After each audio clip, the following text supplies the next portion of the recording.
গরমে এরকম লাউয়ের রেসিপি যদি না বানান তাহলে আপনারা একটা দুর্দান্ত রেসিপি মিস করুন। আর এটা সম্পূর্ণ নিরামিষ। প্রথমে একটা কড়াইয়ে সর্ষে তেল, গোটা জিরে, গোটা গরম মশলা, তেজপাতা, শুকনো লঙ্কা ফোড়ন দিতে হবে। তার মধ্যে আলু দিয়ে ভেজে নিতে হবে আলুটা ভালো। হলুদ গুঁড়ো, জিরে গুঁড়ো, ধনে গুঁড়ো, লঙ্কার গুঁড়ো, নুন, সামান্য জল দিয়ে কষিয়ে নিতে হবে ভালো করে।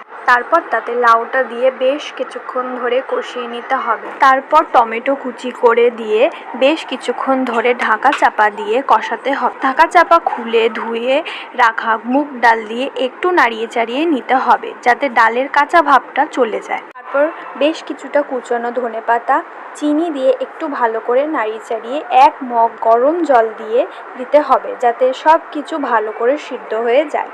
সবশেষে ঘি, গুঁড়ো গরম মশলা দিয়ে নামিয়ে নিতে হবে। লাউ আর ডালের এই গরমে এমন হালকা রেসিপি বানিয়ে বাড়িতে খান।